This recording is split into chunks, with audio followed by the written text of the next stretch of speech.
Bonjour, nous sommes le 8 mars 2019. Et non, ce n'est pas la journée de la femme.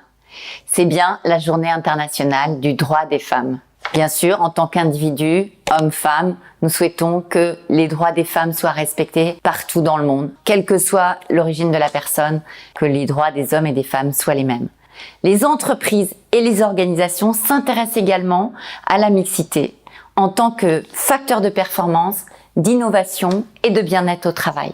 Alors, que doivent faire les entreprises pour favoriser la mixité dans leur organisation? Première action, obtenir l'engagement des dirigeants. C'est bien que un ou une dirigeante soit convaincue de l'importance de la mixité en tant que source de performance, d'engagement et d'innovation. Mais il faut plus qu'un dirigeant ou d'une dirigeante pour engager l'ensemble de l'organisation autour de cette question. Comment engager les dirigeants sur cette question? Eh bien, il y a plein de moyens. Tout d'abord, montrer les chiffres. Montrer les chiffres de la mixité dans l'organisation, montrer les chiffres des autres organisations aux activités similaires. La comparaison vaut souvent conseil. Montrer les chiffres en termes de progression, montrer les chiffres comme un constat entre un symptôme et un problème. Généralement, les gens ne se rendent pas compte du fait qu'il y ait si peu de femmes dans tel métier ou si peu de femmes à tel niveau hiérarchique. Les chiffres sont déjà un formidable levier d'action pour engager une vraie prise de confiance. Action numéro 2. Obtenir un véritable business case de la part des dirigeants, c'est-à-dire la réponse à la question: pourquoi notre organisation s'intéresse-t-elle à la mixité? Est-ce pour faire plaisir aux femmes? Bien sûr que non. Est-ce un sujet de business? Oui. Est-ce un sujet pour s'approprier les facteurs pertinents qui correspondent à la satisfaction de nos clients? Probablement. Est-ce un sujet d'attraction et de rétention des talents? Peut-être. En tout cas, il est très important que l'entreprise sache répondre à la question: pourquoi menons-nous des actions pour favoriser la mixité? Action numéro 3. Sensibiliser tous les collaborateurs et bien sûr les managers au sujet de la mixité comme un réel levier de performance de l'organisation et d'engagement des collaborateurs. C'est en effet l'affaire de tous. Plusieurs façons de sensibiliser les collaborateurs. 1. De quoi s'agit-il? Pourquoi les droits des hommes et des femmes dans l'organisation ne sont pas toujours respectés? Pourquoi y a-t-il encore autant de sexisme ordinaire? Comment, en tant que collaborateur, je peux lutter contre les discriminations au quotidien? Comment, en tant que manager, je dois réfléchir quand je recrute, quand je promeus, quand je suis face à un CV homme et un CV femme? Est-ce que je suis bien claire quant aux biais et aux stéréotypes qui m'appartiennent? On en a tous. Mais est-ce que j'ai nettoyé mes lunettes?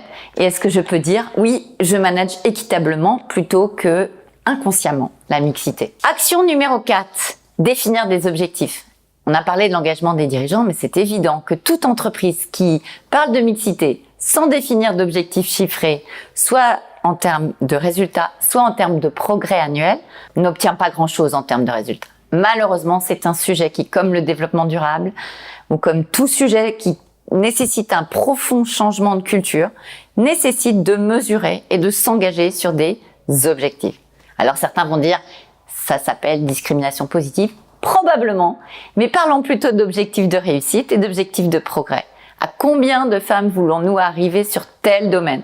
À combien d'hommes voulons-nous arriver dans tel métier qui est trop féminin? La mixité, ça vaut dans tous les sens. Quels sont les objectifs en termes de pourcentage de femmes recrutées? En termes de pourcentage d'hommes dans ce type de métier? En termes de pourcentage de femmes dirigeantes? Certains grands groupes osent aujourd'hui afficher 50-50 by 2020. Bravo à LVMH. Des objectifs chiffrés pour progresser. Action numéro 5, encore rarement utilisée, fort efficace. Incentiver les managers autour de la mixité de leurs équipes. Une part de votre bonus sera associée à votre capacité à avoir fait progresser la mixité femmes-hommes dans vos équipes, dans un sens ou comme dans l'autre. Y avait-il trop de femmes et maintenant il y a plus d'hommes? Y avait-il trop d'hommes? Maintenant il y a plus de femmes. En tant que leader, vous êtes considéré comme favorisant la performance de votre entreprise lorsque vous jouez sur la diversité gender et d'ailleurs sur la diversité en général. Mais aujourd'hui, notre sujet, c'est le genre. Action numéro 6. Et pour terminer, bien sûr, l'exemplarité doit être pistée au quotidien dans l'entreprise. Accepte-t-on encore des remarques, des comportements, des façons de faire qui sont totalement inacceptables? Voyons-nous parfois des gens avoir des positions, des postures ou des remarques un peu désagréables sans avoir jamais aucun feedback de personne? Il est bien évident que l'exemplarité, le challenge et la confrontation seront un élément très important pour faire changer la culture. Beaucoup d'entreprises aujourd'hui mettent en place des micro-learning, des formations autour du sexisme ordinaire, autour des pratiques qui ne sont plus OK. Alors allez-y, n'acceptez plus la différence de traitement homme-femme dans les entreprises. À très bientôt!